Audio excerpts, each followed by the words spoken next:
Pôde dizer. José Arquedio sentiu que os seus ossos se enchiam de espuma, que tinha um medo lânguido e uma enorme vontade de 40 página 41 Marco chorar. A mulher não lhe fez nenhuma insinuação, mas José Arquedio a continuou procurando toda a noite, no cheiro de fumaça que ela tinha nas axilas e que lhe ficou metido debaixo da pele. Queria estar com ela a todo momento, queria que ela fosse a sua mãe, que nunca saísse da despensa e que ela lhe dissesse que monstro, e que tornasse a tocá-lo e a dizer-lhe que monstro. Um dia não pôde suportar mais e foi procurá-la em sua casa. Fez uma visita formal, incompreensível, sentado na sala sem pronunciar uma palavra. Naquele momento não a desejou. Achava-a diferente, inteiramente alheia à imagem que inspirava o seu perfume, como se fosse outra. Tomou o café e abandonou a casa, deprimido. Nessa noite, no espanto da insônia, tornou a desejá-la com uma ansiedade brutal, mas então não a queria como era na despensa, mas como havia sido naquela tarde. Dias depois, de um modo intempestivo, a mulher o chamou à sua casa, onde estava sozinha com a mãe, e o fez entrar no quarto com o pretexto de ensinar-lhe um truque de baralho. Então tocou com tanta liberdade que ele sofreu uma desilusão depois do estremecimento inicial, e experimentou mais medo que prazer. Ela lhe pediu que nessa noite fosse procurá-la. Ele concordou, para sair da situação, sabendo que não seria capaz de ir. Mas de noite, na cama ardente, compreendeu que tinha de ir 41 página 42 Marco procurá-la, ainda que não fosse capaz. Vestiu-se às tontas, ouvindo na escuridão a repousada respiração do irmão, a tosse seca do pai no quarto vizinho, a asma das galinhas no quintal, o zumbido dos mosquitos, o bumbo do seu coração e o desmesurado bulício do mundo em não tinha reparado até então, e saiu para a rua adormecida. Desejava de todo o coração que a porta estivesse trancada, e não simplesmente encostada, como ela lhe havia prometido. Mas estava aberta. Empurrou-a com a ponta dos dedos e as dobradiças soltaram um gemido lúgubre e articulado que uma ressonância gelada nas suas entranhas. Desde o momento em que entrou, meio de lado e tratando de não fazer barulho, sentiu o cheiro. Ainda estava na saleta onde os 3 irmãos da mulher penduravam as redes em posições que ele ignorava e que não podia determinar nas trevas, de modo que lhe faltava atravessá-la às cegas, empurrar a porta do quarto e orientar-se ali de maneira a que não fosse se enganar de cama. Conseguiu. Tropeçou com os punhos das redes, que estavam mais baixas do que ele supusera, e um homem que roncava até então mexeu-se no sonho e disse com uma espécie de desilusão. Era quarta-feira. Quando empurrou a porta do quarto, não pôde impedir que ela roçasse o desnível do chão. De repente, na escuridão absoluta, entendeu com uma irremediável nostalgia que estava completamente desorientado. Na estreita peça dormiam a 42 página 43 Marco mãe, outra filha com um marido e 2 crianças, e a mulher, que talvez não o esperasse, teria podido se guiar pelo cheiro se o cheiro não andasse em toda a casa, tão enganoso e ao mesmo tempo tão definido como tinha estado sempre na sua pele. Permaneceu imóvel um longo momento, perguntando-se assombrado como tinha feito para chegar a esse abismo de desamparo, quando uma mão com todos os dedos estendidos, que tateava nas trevas, tropeçou-lhe na cara. Não se surpreendeu porque, sem saber, tinha estado esperando por isso. Confiou-se então àquela mão, e num terrível estado de esgotamento deixou-se levar até um lugar sem formas onde lhe tiraram a roupa e o trabalharam como a um saco de batatas e o viraram para o avesso e para o direito, numa escuridão insondável em que lhe sobravam os braços, e onde já não cheirava mais a mulher, mas a amoníaco, e onde tentava se lembrar do rosto dela e topava com o rosto de Úrsula, confusamente consciente de que estava fazendo algo que muito desejava que se pudesse fazer, mas que nunca havia imaginado que realmente se pudesse fazer, sem saber como estava fazendo porque não sabia onde estavam os pés e onde a cabeça, nem os pés de quem nem a cabeça de quem, e sentindo que não podia aguentar mais o ruído glacial dos seus rins e o ar do seu intestino, e o medo, e a ânsia aturdida de fugir e ao mesmo tempo de ficar para sempre naquele silêncio exasperado e naquela solidão terrível. 43 página 44 Marco chamava-se Pilar Ternera. Fizera parte do êxodo que culminou com a fundação de Macondo, arrastada pela sua família, para separá-la do homem que a tinha violado aos 14 anos e que a continuará amando até os 22, mas que nunca se decidirá a tornar pública a situação, porque tinha outro compromisso. Prometera segui-la até o fim do mundo, porém mais tarde, quando tivesse arrumado as coisas, e ela se cansou de esperar, identificando-o sempre com os homens altos e baixos, louros e morenos, que as cartas lhe prometiam pelos caminhos da terra e pelos caminhos do mar, para dentro de 3 dias, 3 meses ou 3 anos. Tinha perdido na espera a força das coxas, a dureza dos seios, o hábito da ternura, mas conservava intacta a loucura do coração. Transtornado por aquele brinquedo prodigioso, José Arquedio seguia as suas pegadas todas as noites através do labirinto do quarto. Certa ocasião, encontrou a porta trancada, e tocou várias vezes, sabendo que, se tinha tido a ousadia de tocar a primeira vez, tinha que tocar até a última, e ao fim de uma espera interminável ela lhe abriu a porta. Durante o dia, caindo de sono, gozava em segredo as lembranças da noite anterior.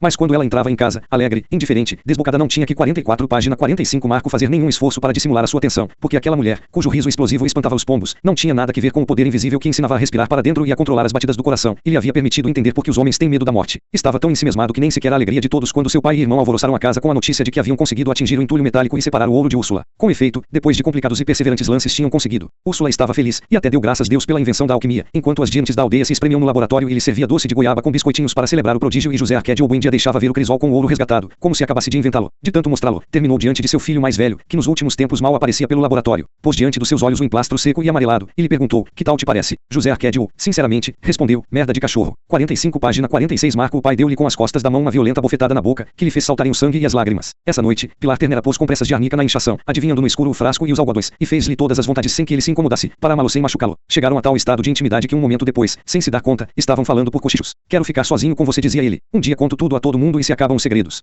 Ela não tentou apaziguá-lo. Seria ótimo, disse. Se estivermos sozinhos, deixamos a luz acesa para nos vermos bem, e eu posso gritar tudo o que quiser sem que ninguém tenha que se meter, e você me diz no ouvido todas as porcarias que lhe vierem à cabeça. Esta conversa, o rancor magoado que sentia contra o pai, e a iminente possibilidade do amor desaforado, inspiraram-lhe uma serena valentia. De modo espontâneo, sem nenhuma preparação, contou tudo ao irmão. 46 página 47 Marco no princípio, o pequeno Aureliano só compreendia o risco, a imensa possibilidade de perigo que implicavam as aventuras de seu irmão, mas não conseguia imaginar a fascinação do objetivo. Pouco a pouco se foi contaminando de ansiedade. Fazia-o contar as minuciosas peripécias, identificava-se com o sofrimento e o gozo do irmão, sentia-se assustado e feliz. Esperava-o acordado até o amanhecer, na cama solitária que parecia ser uma esteira de brasas, e continuavam falando sem sono até a hora de levantar, de modo que em pouco tempo padeceram ambos da mesma sonolência, sentiram o mesmo desprezo pela alquimia e pela sabedoria do pai, e se refugiaram na solidão. Estes meninos andam sorumbáticos, dizia Úrsula. Devem estar com lômbrigas. Preparou-lhes uma repugnante poção de erva de Santa Maria amassada, que ambos beberam com imprevisto estoicismo, e se sentaram ao mesmo tempo nos pínicos, 11 vezes num só dia, e expulsaram umas parasitas rosadas, que mostraram a todos com grande júbilo, porque lhes permitiram enganar Úrsula quanto à origem das suas distrações e langores. Aureliano podia, então, não só entender, mas também viver como coisa própria as experiências de seu irmão, porque numa ocasião em que este explicava com muitos pormenores o mecanismo do amor, 47 página 48 Marco interrompeu-a para perguntar, o que é que se sente? José Arquédio deu-lhe uma resposta imediata, é como um tremor de terra. Numa quinta-feira de janeiro, às 2 da madrugada, nasceu Amaranta. Antes que alguém entrasse no quarto, Úrsula examinou-a minuciosamente. Era leve e aquosa como uma lagartixa, mas todas as suas partes eram humanas. Aureliano não se deu conta da novidade a não ser quando sentiu a casa cheia de gente. Protegido pela confusão, saiu em busca do irmão, que não estava na cama desde as 11, e foi uma decisão tão impulsiva que nem sequer teve tempo de se perguntar como faria para tirá-lo do quarto de Pilar Ternera. Esteve rondando a casa por várias horas, assoviando senhas próprias, que a proximidade da madrugada obrigou a regressar. No quarto da mãe, brincando com a irmãzinha recém-nascida e com uma cara que caía de inocente, encontrou José Arquédio. Úrsula mal havia cumprido o seu resguardo de 40 dias quando os ciganos voltaram. Eram os mesmos saltimbancos e malabaristas que haviam trazido o gelo. Em contraste com a tribo de Melquíades, tinham demonstrado em pouco tempo que não eram arautos do progresso e sim 48 página 49 Marco mercadores de diversões. Inclusive, quando trouxeram o gelo, não o anunciaram em função da sua utilidade na vida dos homens, mas como uma mera curiosidade de circo. Desta vez, entre muitos fogos de artifício, traziam um tapete voador. Não o ofereceram, porém, como uma contribuição fundamental para o desenvolvimento dos transportes e sim como um objeto de recreação. O povo, evidentemente, desenterrou os seus últimos tostões para desfrutar de um voo fugaz sobre as casas-aldeia. Amparados pela deliciosa impunidade da desordem coletiva, José Arquédio e Pilar viveram horas de folga. Foram namorados felizes entre a multidão, e até chegaram a suspeitar de que o amor podia ser um sentimento mais repousado e profundo que a felicidade arrebatada, mais momentânea, suas noites secretas. Pilar, entretanto, quebrou o encanto. Estimulada pelo entusiasmo com que José Arquédio desfrutava a sua companhia, escolheu errado a forma e a ocasião e de um só golpe jogou-lhe o mundo nos ombros. Agora sim você é um homem, disse a ele. E como não entendisse o que ela queria dizer, explicou-lhe letra por letra, você vai ser pai. José Arquédio não se atreveu a sair de casa durante vários dias. Bastava escutar a gargalhada trepidante de Pilar na cozinha 49 página 50 Marco para se esconder correndo no laboratório, onde os aparelhos de alquimia tinham revivido, com a bênção de Úrsula. José Arquédio em dia recebeu com alvoroço o filho extraviado, e iniciou-o na busca da pedra filosofal, que tinha por fim empreendido. Uma tarde, os rapazes se entusiasmaram com o tapete voador, que passou veloz ao nível da janela do laboratório, levando o cigano condutor e várias crianças da aldeia, que faziam alegres cumprimentos com a mão, e José Arquédio em dia nem sequer olhou. Deixem que sonhem, disse. Nós voaremos melhor que eles, com recursos mais científicos que essa miserável colcha. Apesar do seu fingido interesse, José Arquédio nunca entendeu os poderes do ovo filosófico, que simplesmente lhe parecia um frasco mal feito. Não conseguia fugir da preocupação. Perdeu o apetite e o sono, sucumbiu ao mau humor igual ao pai diante do fracasso de alguma das suas empresas, e foi tal o seu transtorno que o próprio José Arquédio o liberou dos deveres no laboratório, achando que ele tinha levado a sério demais a alquimia. Aureliano, evidentemente, percebeu que a aflição do irmão não tinha origem na busca da pedra filosofal, mas não lhe conseguiu arrancar nenhuma confidência. Tinha perdido a sua antiga espontaneidade. De cúmplice e comunicativo fez-se hermético e hostil. Ansioso de solidão, picado por um virulento rancor contra o mundo, certa noite abandonou a cama como de costume, mas em vez de ir a 50 página 51 Marco casa de Pilar Ternera perdeu-se no tumulto da feira. Depois de perambular por toda a espécie de máquinas de diversão sem se interessar por nenhuma, fixou-se em algo que não estava no jogo, uma cigana muito jovem, quase uma garota, afogada em miçangas, a mulher mais bela que José Arquédio tinha visto na vida. Estava entre a multidão que presenciava o triste espetáculo do homem que se transformará em víbora por desobedecer aos pais. José Arquédio não prestou atenção. Enquanto se desenrolava o triste interrogatório do homem víbora, tinha aberto caminho entre a multidão até a primeira fila, onde se encontrava a cigana, e tinha se detido atrás dela. Apertou-se contra as suas costas. A moça tentou se afastar, mas José Arquédio se apertou com mais força contra as suas costas.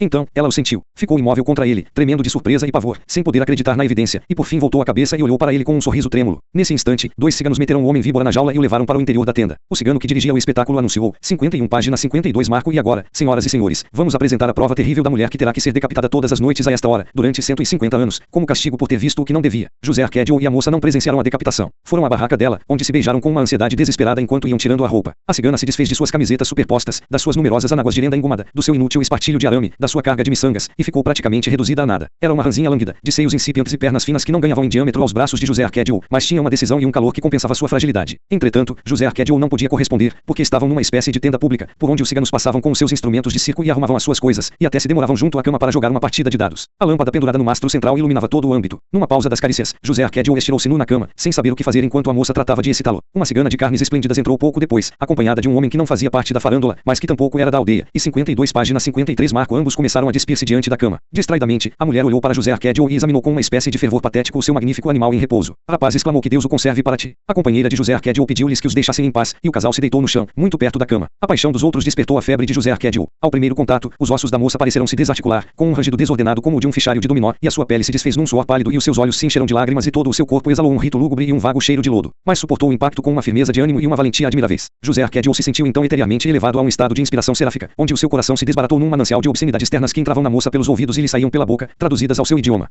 Era quinta-feira. Na noite de sábado, José Arquedio amarrou um pano vermelho na cabeça e foi-se embora com os ciganos. Quando Úrsula descobriu a sua ausência, procurou-a por toda a aldeia. No acampamento desmanchado dos ciganos, não havia 53 páginas 54 marco mais que uma vala de detritos, entre as cinzas ainda fumegantes das fogueiras apagadas. Alguém que andava por ali procurando miçangas no lixo disse a Úrsula que na noite anterior tinha visto o seu filho no tumulto da farândola, puxando uma carreta com a jaula do homem-víbora. Entrou pra cigano.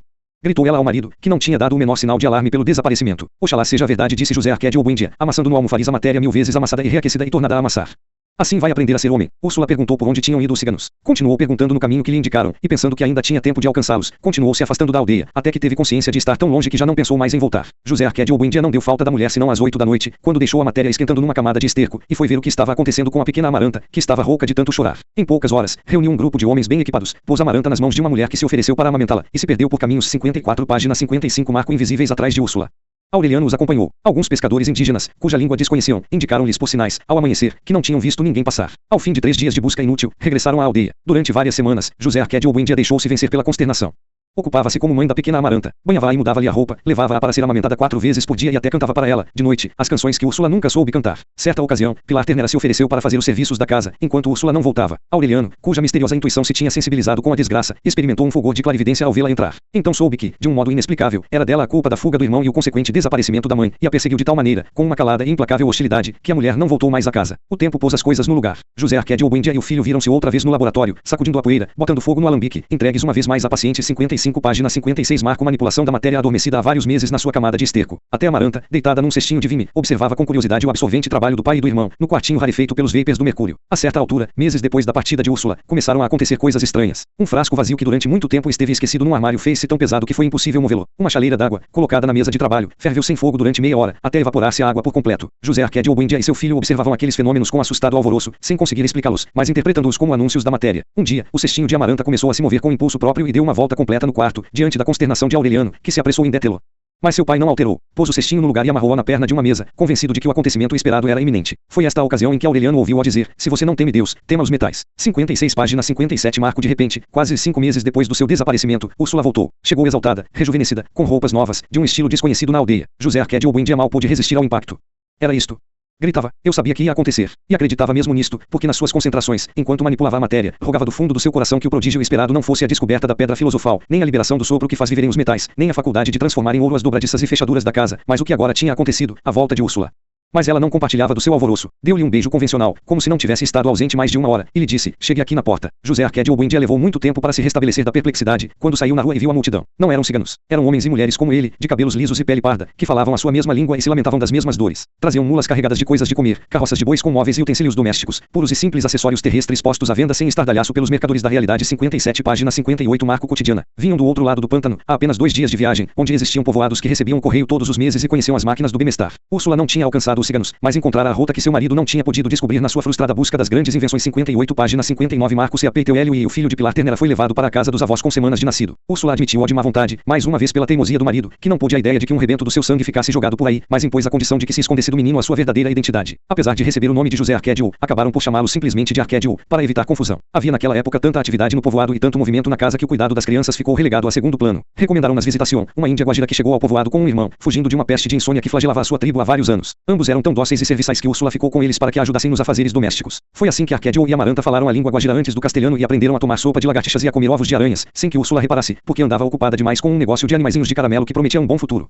Mas quando estava transformado, as pessoas que tinham vindo com Úrsula divulgaram a boa qualidade do solo e a sua posição privilegiada em relação ao pântano, de modo que a reduzida aldeia de outros tempos 59 página 60 marco transformou-se logo num povoado ativo, com lojas e oficinas de artesanato, e uma rota de comércio permanente por onde chegaram os primeiros árabes de pantufas e argolas nas orelhas, trocando colares de vidro por papagaios. José Arquedio Buendia não teve um minuto de descanso. Fascinado por uma realidade imediata que no momento chegou a ser para ele mais fantástica que o vasto universo da sua imaginação, perdeu todo o interesse pelo laboratório de alquimia, deixou descansando a matéria extenuada por longos meses de manipulação, e voltou a ser o homem empreendedor dos primeiros tempos, que decidia o traçado das ruas e a posição das novas casas, de modo a que ninguém desfrutasse de privilégio que não possuíssem todos. Adquiriu tanta autoridade entre os recém-chegados que não se punha cimento nem se construíam cercas sem consultá-lo, e se estabeleceu que seria ele quem dirigiria a distribuição da terra. Quando os ciganos saltimbancos voltaram, agora com a sua feira ambulante transformada num gigantesco estabelecimento de jogos de sorte e azar, foram recebidos com alvoroço, porque se pensou que José Arquedio regressava com eles. Mas José Arquedio não voltou, e nem trouxeram o homem-víbora que, conforme pensava Úrsula, era o único que podia dar informações de seu filho, de modo que não se permitiu aos ciganos que se instalassem no povoado nem que voltassem a pisá-lo no futuro, porque os consideraram como mensageiros da concupiscência. E 60 página 61 marco da perversão. José Arquedio Buendia, entretanto, foi explícito no sentido de que a antiga tribo de Melquíades, que tanto contribuíra para o engrandecimento da aldeia, com milenária sabedoria e as suas fabulosas invenções, encontraria sempre as portas abertas. Mas a tribo de Melquíades, segundo o que contaram os saltimbancos, tinha sido varrida face da terra por haver ultrapassado os limites do conhecimento humano. Emancipado, pelo menos no momento, das torturas da fantasia, José Arquedio Buendia impôs em pouco tempo um estado de ordem e trabalho, dentro do qual só se permitiu uma licença, a libertação dos pássaros que desde a época da fundação alegravam o tempo com as suas flautas, e a instalação em seu lugar de relógios musicais em todas as casas. Eram maravilhosos relógios de madeira trabalhada que os árabes trocavam por papagaios e que José Arquedio Buendia sincronizou com tanta precisão que, de meia em meia hora, o povoado se alegrava com os acordes progressivos de uma mesma peça, até culminar o meio-dia exato e unânime com a valsa completa. Foi também José Arquedio Buendia quem decidiu por essa época que nas ruas do povoado se plantassem amendoeiras em vez de acácias, e quem descobriu, sem revelá-los nunca, os métodos de fazê-las eternas. Muitos anos depois, quando Macondo chegou a ser um acampamento de 61 páginas 62 marco